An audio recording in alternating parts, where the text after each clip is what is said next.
నమస్తే, నేను మీ జనం టీవీ శంకర్. తెలంగాణ రాష్ట్ర రాజకీయాల్లో పెను సంచలనం రాబోతుంది. రాజకీయాలనే మొత్తం మలుపు తిప్పేటువంటి సంఘటన ఈరోజు చోటు చేసుకుంది.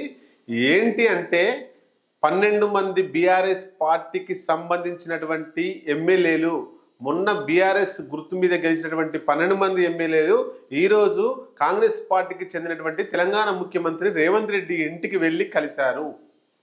ఇదంతా కూడా ఏదో వాళ్ళ నియోజకవర్గాల్లో డెవలపింగ్ కోసమో లేకపోతే ఇంకేదన్నా అభివృద్ధి కార్యక్రమాల కోసమో కలవలేదు. వాళ్ళందరూ కూడా కాంగ్రెస్ పార్టీలోకి రావడానికి బీఆర్ఎస్ పార్టీని వదిలేసి కేసీఆర్, కేటీఆర్, హరీష్ రావును వదిలేసి వాళ్ళు కాంగ్రెస్లో చేరడానికి ఈరోజు చర్చలు కొనసాగించడానికి స్టార్ట్ చేయడానికి వాళ్ళు రేవంత్ రెడ్డి ఇంటికి వచ్చినట్టు మనకు తెలుస్తుంది. ఒకరు కాదు, ఇద్దరు కాదు, 12 మంది ఎమ్మెల్యేలు, బీఆర్ఎస్ ఎమ్మెల్యేలు. మరి ఆ 12 మంది ఎవరు, ఎందుకోసం చేరుతున్నారు అనేటువంటిది మనం ఒకసారి చూద్దాం. బీఆర్ఎస్ పార్టీ మొన్న ఎన్నికల్లో 39 ఎమ్మెల్యేలు గెలుచుకున్నది, వాళ్ళ గుర్తు మీద గెలిచినటువంటి ఎమ్మెల్యేలు. దాంట్లో దానం నాగేందర్ ఖైరతాబాద్ ఎమ్మెల్యే, ఆయన కాంగ్రెస్ పార్టీలో చేరిండు. తర్వాత కడియం శ్రీహరి స్టేషన్ కన్పూర్ ఎమ్మెల్యే, ఆయనే కాంగ్రెస్లో చేరిండు. 39లో 2 పోతే 37 మంది బీఆర్ఎస్ ఎమ్మెల్యేలు. మరి ఆ వాళ్ళు ఇద్దరు పోను ఇంకా 12 మంది కలిసిర్రు. రేపు అంటే రేపు ఎల్లుండో జరిగేటువంటి తుక్కుగూడ కాంగ్రెస్ సభలో ఈ 12 మంది ఎమ్మెల్యేలు కాంగ్రెస్ కండువా కప్పుకునే ఆలోచనలో ఉన్నట్టు మనకు తెలుస్తూ ఉంది. దాంట్లో భాగంగానే రేవంత్ రెడ్డి తోటి ఈరోజు సమావేశమయ్యారు రేవంత్ రెడ్డి ఇంట్లో.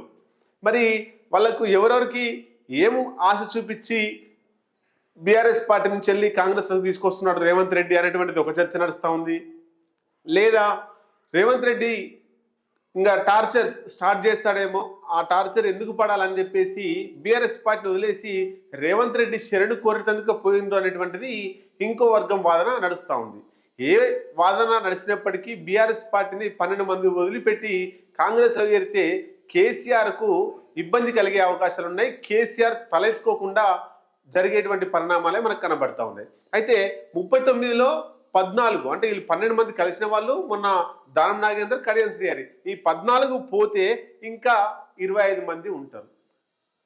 అయితే ఇక్కడ బీఆర్ఎస్ ఎల్పీ కాంగ్రెస్ పార్టీలో విలీనం కావాలంటే ఇంకా 14 మందే అవసరం ఉంటారు. మొత్తంగా ఇక్కడ మొత్తం 26 మంది ఎమ్మెల్యేలు, బీఆర్ఎస్లో ఉండేటువంటి 39లో 26 మంది ఎమ్మెల్యేలు కాంగ్రెస్లో పోవడం వలన బీఆర్ఎస్ ఎల్పీ అనేటువంటిది కాంగ్రెస్లో కలుస్తుంది. అప్పుడు ఈ చేరినటువంటి ఎమ్మెల్యేల మీద ఎట్లాంటి చర్యలు తీసుకోరు. సభ్యత్వం రద్దు కాదు, స్పీకర్ కావచ్చు, ఎవరు కావచ్చు, హైకోర్టు కావచ్చు, చట్టపరంగా ఎలాంటి చర్యలు తీసుకోకుండా ఉండడానికి ఆస్కారం ఉంటుంది. కాబట్టి వీళ్ళు 14 మందికి తోడుగా ఇంకా చాలా మందిని కాంగ్రెస్ పార్టీలో చేర్చుకునే ప్రయత్నం చేస్తున్నాడు రేవంత్ రెడ్డి. ఒకప్పుడు బీఆర్ఎస్ పార్టీ అధినేత కేసీఆర్ అవలంబించినటువంటి పద్ధతినే ఇప్పుడు రేవంత్ రెడ్డి అవలంబించే ప్రయత్నం చేస్తున్నాడు. గతంలో కేసీఆర్ అని గెలిచిన వెంటనే కాంగ్రెస్ పార్టీ 12 మంది ఎమ్మెల్యేలని బీఆర్ఎస్ పార్టీలో చేర్చుకున్నాడు. మరి ఇప్పుడు రేవంత్ రెడ్డి గెలవగానే కాంగ్రెస్ పార్టీలో చేర్చుకోలేదు. 100 రోజులు ఆయన పాలన రుచి చూపించిన తర్వాత పార్లమెంటు ఎన్నికల ముందు ఇప్పుడు 14 మందిని కాంగ్రెస్ పార్టీలోకి తీసుకురావడానికి ప్రయత్నం చేస్తుండు. 14 మంది కాదు, అంతకంటే ఎక్కువ వచ్చే అవకాశాలు కూడా కనబడతా ఉన్నాయి. మరి నిజంగా బీఆర్ఎస్ పార్టీ కాంగ్రెస్ పార్టీలో బీఆర్ఎస్ ఎల్పీ విలీనం అవుతుందంటే విలీనం అయ్యే అవకాశాలు ఎక్కువ కనబడతా ఉన్నాయి. మరి దీనికి కేసీఆర్ ఏమి ఎత్తులేస్తున్నాడు, ఏం చిత్తులు చేస్తున్నాడు అనేటువంటిది మనం రాబోయే కాలంలో చూడాల్సిందే. అయితే ఇక్కడ చూడండి, కడియం శ్రీహరి బీఆర్ఎస్ పార్టీని వదిలి వెళ్ళిపోయిండు. వాళ్ళ కూతురికి కడియం కావ్యకు కేసీఆర్ టికెట్ ప్రకటించిండు వరంగల్ బీఆర్ఎస్ పార్టీ అభ్యర్థిగా. అయినా వద్దని చెప్పేసి రాజీనామా చెప్పి బాయ్ బీఆర్ఎస్ పార్టీ చెప్పి కాంగ్రెస్ పార్టీలోకి వచ్చిర్రు. మరి కాంగ్రెస్ పార్టీ నుంచి కూడా ఎంపీ అభ్యర్థిగా కడియం కావ్యను వరంగల్ నుంచి ప్రకటించారు. కాబట్టి ఆయన కడియం శ్రీహరి కాంగ్రెస్లోకి వచ్చిండు. దానం నాగేందర్ ఖైరతాబాద్ నుంచి ఎమ్మెల్యేగా గెలిచిండు. ఆయన సికింద్రాబాద్ కాంగ్రెస్ పార్టీలో చేరిన తర్వాత సికింద్రాబాద్ నుంచి ఎంపీగా బరిలోకి దింపిర్రు. అదొకటి. అట్లాగే ఇప్పుడు 12 మంది ఎవరు మరి రేవంత్ రెడ్డి ఇంటికి వచ్చిందంటే లెక్క పెట్టుకొని చెప్తుంటా. ఫస్ట్ ఇక్కడ గంగుల కమలాకర్ మాజీ మంత్రి కేసీఆర్ కు అనుచరుడుగా ఉన్నటువంటి గంగుల కమలాకర్ కరీంనగర్ ఎమ్మెల్యేగా ఉన్నటువంటి ఆయన కూడా ఇవి ఇప్పుడు రేవంత్ రెడ్డి కలిసిన దాంట్లో ఉన్నాడు. మరి ఆయన ఎందుకు చేరుతున్నాడు? ఆయనకి ఏం అవసరం వచ్చింది అంటే, ఆయనకు గ్రానైట్స్ కంపెనీలు ఉన్నాయి, వ్యాపారాలు ఉన్నాయి. ఆ వ్యాపారాల చిట్టా, గ్రానైట్స్ ఇవన్నీ కూడా ఎక్కడ రేవంత్ రెడ్డి నన్ను వదిలిపెట్టడు అని చెప్పేసి ఆయన కాంగ్రెస్ పార్టీలో చేరడానికి ఈ 11 మందితో కలిపి రేవంత్ రెడ్డి ఇంటికి వచ్చారు.